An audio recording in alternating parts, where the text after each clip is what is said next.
2 లక్షల పెట్టుబడి, unlimited growth. EcoBlue AdBlue franchise. Smart investment, great returns. Amaravati అంటే కేవలం రాజధాని కాదు, ఇప్పుడు అంతకు 10 రెట్లు. మావిగన్ మావిగన్ మావిగన్ అంటూ ప్రచారం చేస్తున్న వాళ్ళకి గట్టి సమాధానం ఇచ్చే ప్రయత్నం చేసింది కూటమి ప్రభుత్వం. ఎందుకంటే మావిగన్ అనేటువంటి ప్రాంతం కంటే అమరావతి ఇంకా పెద్దది. ఇప్పుడు అమరావతి అభివృద్ధి మండలిని డిజైన్ చేసింది, ముఖ్యంగా ఆర్థిక మండలి, అమరావతి ఎకనామిక్ రీజియన్, ఏఈఆర్ పేరుతో గత కొంతకాలంగా రాష్ట్ర ప్రభుత్వం చెబుతూ వచ్చింది. Visakha economic region already form అయింది.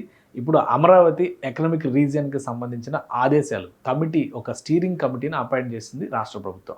రాబోయే రోజుల్లో తిరుపతికి కూడా ఇదే తరహాలో, అంటే రాష్ట్రాన్ని 3 ప్రధాన అభివృద్ధి మండలుగా విభజించేటువంటి ప్రణాళికని ఏపీ ప్రభుత్వం డిసైడ్ చేసింది. ఆ ప్రణాళిక ఒక్కసారి మనం చూద్దాం. ఇది దాని లక్షణాలు, రంగు, రుచి, వాసన అంటారు కదా, దానికి సంబంధించి ఒక జీవో వచ్చింది. ఫస్ట్ ఆ జీవో చూస్తే మొత్తం సగం క్లియర్ పిక్చర్ వచ్చేస్తుంది అనమాట. ఇందులో Amaravati economic region constitution of implementation committee, notification of members, roles and responsibilities, orders issued. ఇది రాష్ట్ర ప్రభుత్వం రిలీజ్ చేసినటువంటి జీవో. ఇందులో స్పెసిఫిక్గా చెప్పింది ఏంటంటే, ఈ అమరావతి ప్రాంత ఆర్థిక మండలిలో 9 జిల్లాలు ఉంటాయి. ఈ 9 జిల్లాలకి సంబంధించినటువంటి సమన్వయం చూసేటువంటి బాధ్యత ఈ స్టీరింగ్ కమిటీ చూస్తుంది. ఈ కమిటీకి సంబంధించి government after careful examination of the matter here by notifies implementation committee for Amaravati economic region with immediate effect, అంటే వెంటనే ఇది అమల్లోకి వస్తుందని చెప్పని ప్రకటించింది. దీనిలో ప్రధానమైనటువంటి బాడీ ఏంటనేది చూద్దాం. CEO, chief executive officer, Amaravati economic region, ఈయన చైర్పర్సన్గా వ్యవహరిస్తారు. అలాగే ఈ పొజిషన్ ఎవరికి ఇస్తారనేది ఇంకా గవర్నమెంట్ క్లారిటీ ఇవ్వాలి. సో అది ఒకసారి మనం చూడాలి. సిఇఓ అంది కాబట్టి పొలిటికల్ నామినేటెడ్ పోస్ట్ అవుతుందా, లేదా రిటైర్డ్ ఆఫీసర్స్ని ఈ పొజిషన్లోకి తీసుకుంటారా, లేదా సీఎంని దీనికి చైర్పర్సన్గా చేస్తారా అనేది క్లారిటీ ఇంకా రావాలి. బట్ ప్రస్తుతానికైతే ఎగ్జిక్యూటివ్ ఆఫీసర్ అంది కాబట్టి కంప్లీట్గా బ్యూరోక్రాటిక్ స్ట్రక్చర్లో పనిచేసిన అవగాహన ఉన్న వాళ్ళని అపాయింట్ చేసే అవకాశం ఉంది. ఇక జిల్లా collectors of all AER districts, అంటే 9 జిల్లాలు చెప్పాం కదా, ఆ 9 జిల్లాలకి సంబంధించినటువంటి కలెక్టర్లు అందరూ ఇందులో మెంబర్స్ అవుతారు. అంటే 9 మంది కలెక్టర్స్ ఇందులో మెంబర్స్ అవుతారు. Municipal commissioners in AER districts, ఈ 9 జిల్లాల్లో ఎన్ని మున్సిపాలిటీలు, వాటి కమిషనర్లు ఎవరెవరు ఉంటారో వాళ్ళందరూ కూడా గ్రేడ్ వైజ్గా ఒక లిస్ట్ ఇచ్చారు. వాళ్ళందరూ ఇందులో వస్తారు. తర్వాత vice chairpersons of UDAs, urban development authorities పేరుతో ఇందులో ఏమేమి ఉన్నాయి వాళ్ళందరూ కూడా మెంబర్స్గా వస్తారు. Special invitees as nominated by the chairperson, ఎవరైతే చైర్పర్సన్గా ఉంటారో వాళ్ళు ఏం నామినేట్ చేస్తారో వాళ్ళు ఎవరిని అవసరమైతే వాళ్ళని నామినేట్ చేస్తారు. అలానే commissioner, Andhra Pradesh capital region development authority, APCRDA commissioner member కన్వీనర్గా వ్యవహరిస్తారు. మొత్తం నిర్వహణ బాధ్యత అంతా కూడా ఏపీసీఆర్డీఏ కమిషనర్ చూసుకుంటారు. ఏపీసీఆర్డీఏ ఆఫీసే దీనికి మెయిన్ సెక్రటేరియట్గా పనిచేస్తుంది. సో ఇది స్ట్రక్చరు. ఈ స్ట్రక్చర్కి సంబంధించినటువంటి అంశాలని క్లియర్గా పిక్చర్లో ఎలా ఎక్స్ప్లెయిన్ చేశారు. సో దీనిలో పాటు ఇదో ఒకసారి మీరు చూడండి, రోల్స్ అండ్ ఫంక్షన్స్, వాటికి సంబంధించి కూడా క్లియర్ పిక్చర్ ఇచ్చారు అనమాట. ఎలా కోఆర్డినేట్ చేయాలి గవర్నమెంట్తో, మినిస్ట్రీస్తో, విభాగాలతో, ఇట్లా ఒక 20 పాయింట్స్తో కూడినటువంటి కండిషన్స్ అన్నీ కూడా ఈ జీవోలో ఎక్స్ప్లెయిన్ చేశారు. మీటింగ్స్ ఏ విధంగా జరగాలనే దానికి కూడా క్లారిటీ ఇచ్చారు.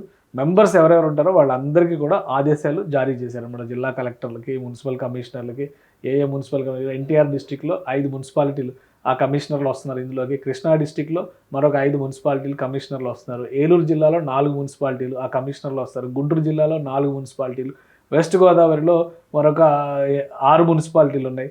అలానే ప్రకాశం జిల్లాలో ఒక 5 మున్సిపాలిటీలు, పల్నాడు జిల్లాలో దాదాపు 8 మున్సిపాలిటీలు వస్తున్నాయి లిస్టులో, బాపట్లలో 3, ఇవన్నీ కూడా జిల్లాల వారీగా ఇచ్చారనమాట. ఒకసారి టోటల్ స్ట్రక్చర్ని కూడా మనం విజువలైజ్ చేసేటువంటి ప్రయత్నం చేద్దాం.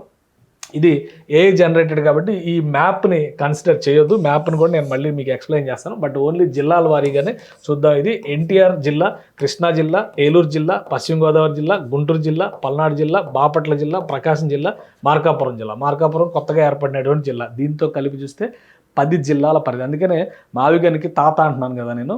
మావిగనికి అంతకంటే ఎక్కువ రెట్లు ఇప్పుడున్న అమరావతి ఒక 10 రెట్లు పెరిగేటువంటి సైజు ఉంటుంది అనమాట. సో ఈ జిల్లాల కలెక్టర్లు వీళ్ళందరూ కూడా ఇందులోకి వస్తారు కాబట్టి స్వర్ణాంధ్ర విజన్ 47లో భాగంగా ఈ మాస్టర్ ప్లాన్ సమన్వయం చేయడం, దీన్ని ఒక మాస్టర్ ప్లాన్ రూపొందిస్తారు. కమిటీకి ఇచ్చినటువంటి ప్రధాన బాధ్యతల్లో ఏఈఆర్ మాస్టర్ ప్లాన్ అన్నారు.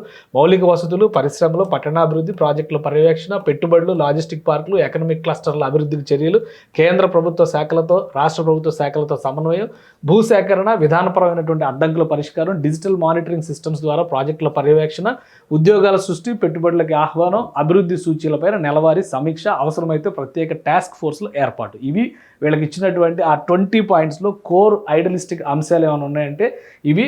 మొత్తంగా జిల్లాల వారీగా చూసినా కానీ, అలానే వైశాల్యం వారీగా చూసినా కానీ ఇది చాలా పెద్దది అవుతుందని ఎందుకని చెప్తున్నామంటే, ఇది ఆంధ్రప్రదేశ్ 28 డిస్ట్రిక్ట్ మ్యాప్. అంటే ఇప్పుడు నవ్యాంధ్రప్రదేశ్ కూటమి ప్రభుత్వం ఏర్పడిన తర్వాత 2 జిల్లాలు కొత్తగా ఏర్పాటైంది. అలానే క్యాపిటల్ని నోటిఫై చేసింది కేంద్ర ప్రభుత్వం. క్యాపిటల్ ఈ ఏరియాలో ఉంది, ఇక్కడ క్లియర్ పిక్చర్ ఉంది మనకి, ఈ ఏరియాలో క్యాపిటల్ ఉంది.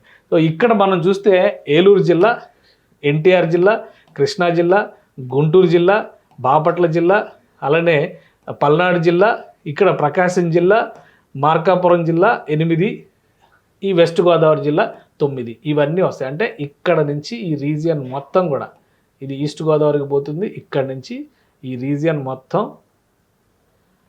అమరావతి ఆర్థిక మండలి అనుకోండి, ఎకనామిక్ రీజియన్ అన్నారు కాబట్టి అమరావతి ఆర్థిక మండలి కింద అవుతుంది అనమాట. సో ఇది ఆంధ్రప్రదేశ్లో ఒక 3 భాగాలుగా మనం చేసి చూస్తే మీకు ఎంత వైశాల్యం ఉంటుందో చూడండి. ఈ పైన ఉన్నదంతా కూడా విఈఆర్ అని చెప్పని అంటున్నారు, విశాఖ ఆర్థిక రీజియన్. అలానే ఈ కింద ఉన్నదంతా కూడా టీఈఆర్ అంటున్నారు, ఎందుకంటే తిరుపతి ఎకనామిక్ రీజియన్. ఇలా 3 పోర్షన్స్గా రాష్ట్రాన్ని వివిధ క్లస్టర్లుగా డెవలప్ చేసి ఫోకస్డ్ డెవలప్మెంట్ కోసం రాష్ట్ర ప్రభుత్వం ప్రయత్నం చేస్తుంది. సో ఈ రకంగా చూసినప్పుడు మావిగన్తో పోల్చాల్సినటువంటి అంశం కాదు ఇది, దానికంటే ఒక 100 రెట్లు పెద్ద అంశం. కాబట్టి జస్ట్ మావిగన్ అనే పాయింట్ని చూస్తే మచిలీపట్నం ఈ ప్రాంతంలో ఉంది, ఇక్కడికి వస్తే విజయవాడ ఈ ప్రాంతంలో ఉంది, ఈ పక్కన గుంటూరు ఉంది, ఈ ముక్కను మాత్రమే మావిగన్ అంటున్నారు. ఆల్రెడీ ఇప్పుడు అమరావతి ఈ ప్రాంతం అంతా కూడా సిఆర్డిఏ పరిధిలో ఉన్నటువంటి ప్రదేశం. అలా చూసినా కానీ మావిగన్ కంటే అమరావతి రీజియన్ సిఆర్డిఏ పరిధి చాలా పెద్దదవుతుంది. సో దాంతో కంపేర్ చేయొద్దు. కానీ ఇప్పుడు ఇచ్చినటువంటి ఈ 9 జిల్లాల స్వరూపాన్ని ఒక్కసారి నైసర్గిక స్వరూపం పరంగా మనం విశ్లేషించేటువంటి ప్రయత్నం చేద్దాం. ఎంత జనాభా ఉంది, వనరులు, వసతులు ఎన్ని ఉన్నాయి, ఆల్రెడీ అన్నీ ఆ పరిధిలో ఉన్నాయన్నీ అందులోకి వచ్చేస్తాయి. పోర్టులు, ఎయిర్పోర్ట్లు, బస్ స్టాండ్లు, రైల్వే స్టేషన్లు, డివిజన్లు, రైల్వే డివిజన్లు, రైల్వే జంక్షన్లు అన్నీ ఆ పరిధిలోకి వస్తాయి.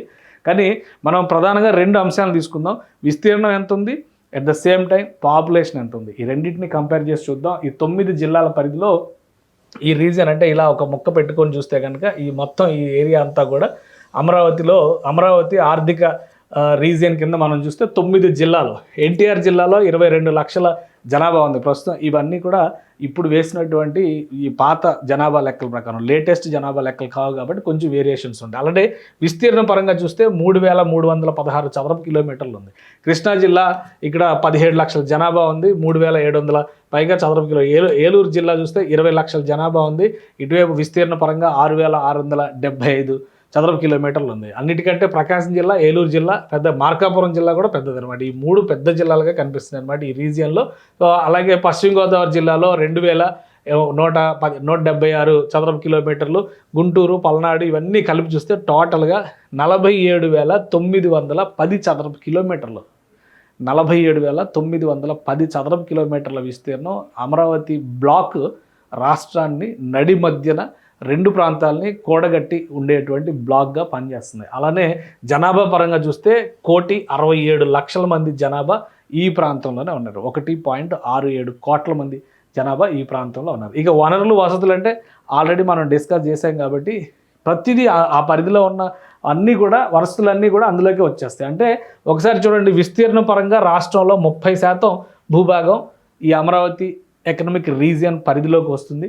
జనాభాలో 38 నుంచి 40% జనాభా ఈ అమరావతి ఎకనామిక్ రీజియన్ పరిధిలోకి వస్తుంది. సో ఇది ఒక విశాలమైనటువంటి ప్రాంతం అవుతుంది. ఇక మావిగన్లు ఈ పోలికలు అసలు అవసరమైనటువంటి అంశం అవుతుంది.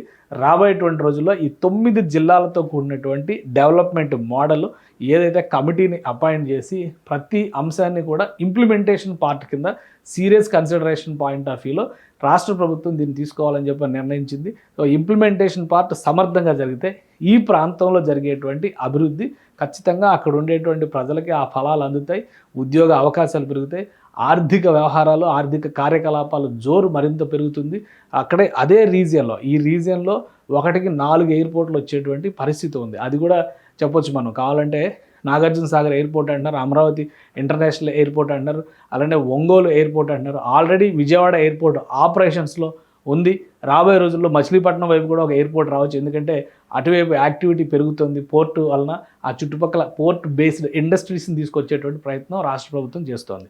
సో మొత్తంగా ఆంధ్రప్రదేశ్ నడి మధ్యలో ఒక పెద్ద ఆర్థిక కార్యకలాపాల రాజధానిగా అమరావతి మారేటువంటి అవకాశం ఉంటుంది. కేవలం అడ్మినిస్ట్రేటివ్ క్యాపిటల్గా మాత్రమే మిగిలిపోకుండా వివిధ రకాల సాంకేతిక రంగానికి సంబంధించినవి కావచ్చు, పెట్టుబడులకు సంబంధించినవి కావచ్చు, అన్ని రకాల యాక్టివిటీస్కి కూడా ఊతమిచ్చేటువంటి ఆర్థిక మండలిగా అమరావతి ప్రాంతం రూపొందాలన్న సంకల్పంతోనే రాష్ట్ర ప్రభుత్వం ఈ నిర్ణయం తీసుకుంది.